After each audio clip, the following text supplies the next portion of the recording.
in a prestigious hall of fame that includes classic series such as Given, Horimiya, White Album 2, Kaguya-sama, amongst others. Koji Moira's Blue Box raises the bar for romance storytelling and produces some of the finest artwork that I've ever experienced in a weekly manga. Blue Box takes everything you love about shoujo, from the dynamic facial expressions to emotional tribulations, and expertly filters it through the fast-paced and climactic lens of shonen. As a result, we get an outstanding manga that champions themes of patience and persistence in an era where we rarely get to see innocent love blossom. In serialization for just over a year now, Moira's breakout manga has quickly become one of the most compelling and popular romance series in modern times. Blue Box is the future of weekly Shonen Jump.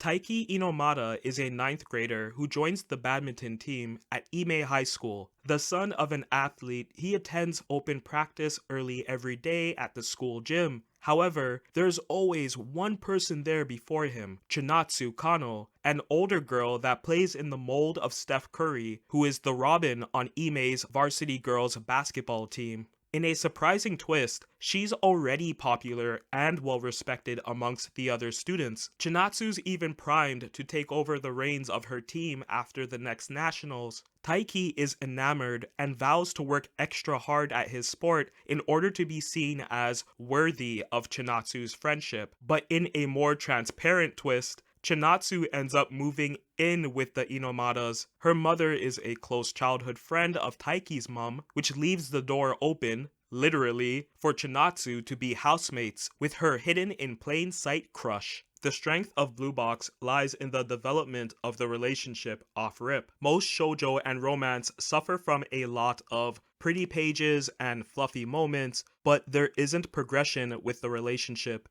In BB, the supporting characters openly encourage Chinatsu and Taiki to spend more time with one another and even share glowing endorsements of these two reluctant lovers. The duo go on their first date early on, and the secret of Chinatsu staying at Taiki's house is discovered by Hina, a fellow classmate and engaging frenemy, and seeds of a love triangle are planted all before we even get to chapter 20.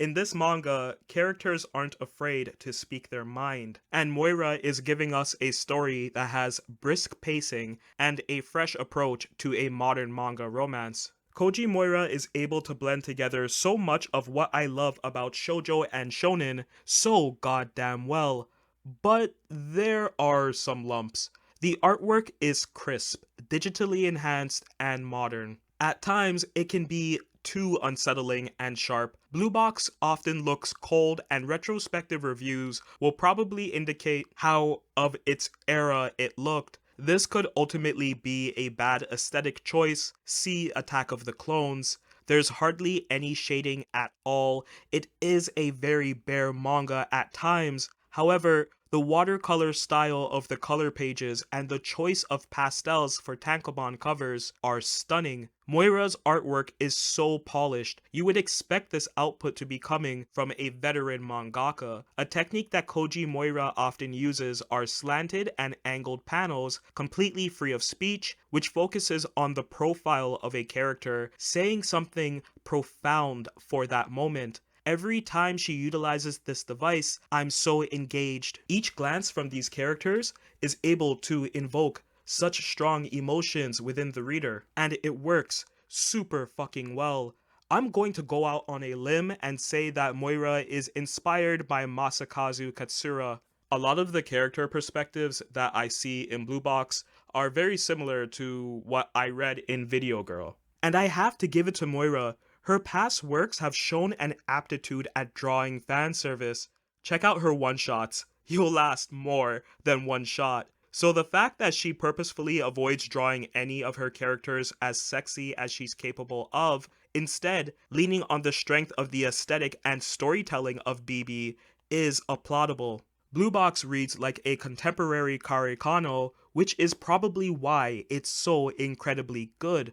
At times, you feel the emotions more so than the characters do. Everything that Chinatsu, Taiki and the supporting cast say and do is so innocent, but the reader will be able to pinpoint past romantic experiences of their own when reading this series, and that is a strong point of the shoujo and romance genre. Yeah, sure, sometimes the situations that characters may find themselves in are very over the top. Sure, outside factors may be the only thing keeping the male and female lead from smashing, but that's part of the charm and drama. The build up to the confession is often the most exciting part of a relationship in manga and in real life. It's interesting how Jump has been pushing romantic subtext with most of their popular serializations, but it's not a focal point. Witch Watch, Tokyo Demon Bride Story, Undead Unluck are all like this. And for Blue Box, it's so nice to have a male lead that isn't a horny loser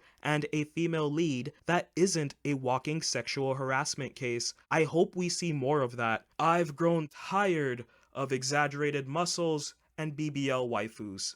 This is an athlete's favorite romance manga. The way Moira is able to weave such a compelling sports story is fascinating. If you've ever played at the competitive level, you'll relate to when characters twist their ankle, make errors that cost them a game, or lose a significant match after months of practice. Losing in your sport sucks, especially when you're involved with a partner that's also into fitness. Seeing them make it to nationals while you fail to qualify will put a damper on your relationship.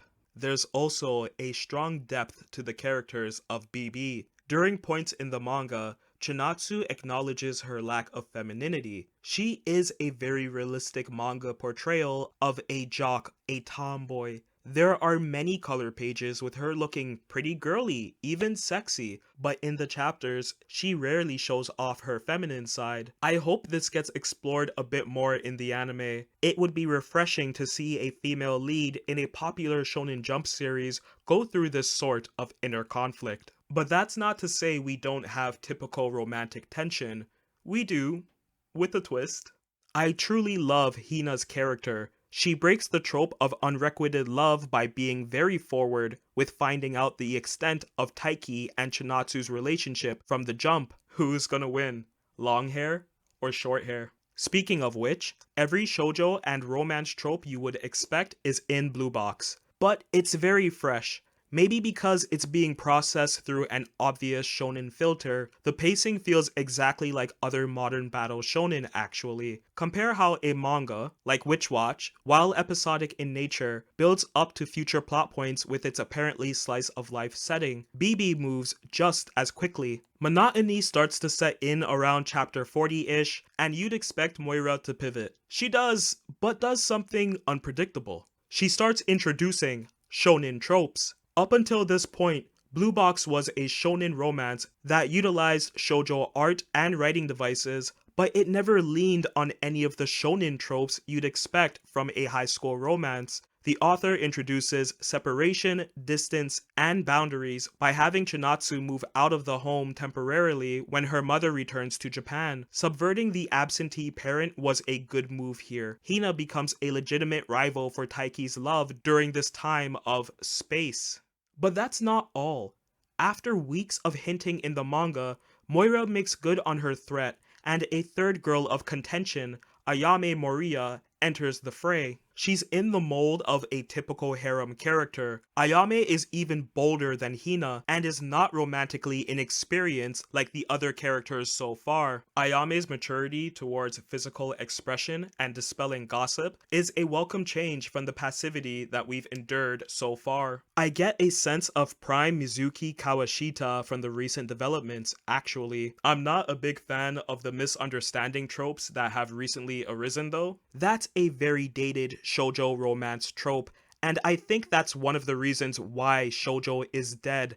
Misunderstandings worked during an era when society didn't have immediate interaction and access with one another. We live in an era where phones, texting, social media exists. It is not believable that a scorned lover will just not talk to their partner. They won't watch their stories on IG, they won't post a TikTok expressing themselves when they're feeling down, aka looking for attention. I feel that so many shoujo mangaka are suspended in amber. They keep pulling from the Rumiko Takahashi wheelhouse of romance, and that's just not the meta anymore. Blue Box is a standout in Weekly Shonen Jump, and I predict that, if adapted right, could easily end up being one of the biggest romance anime of the 20s. While it is a garden variety high school shonen, it's garnished with the most familiar and monolithic tropes of shoujo and blanketed with a wholesomeness that can appeal to the masses. If you like Kaguya-sama, Karekano, Fruits Basket, Haikyuu, you're gonna fall for Blue Box. It's as simple as that. Blue Box is a 9 out of 10.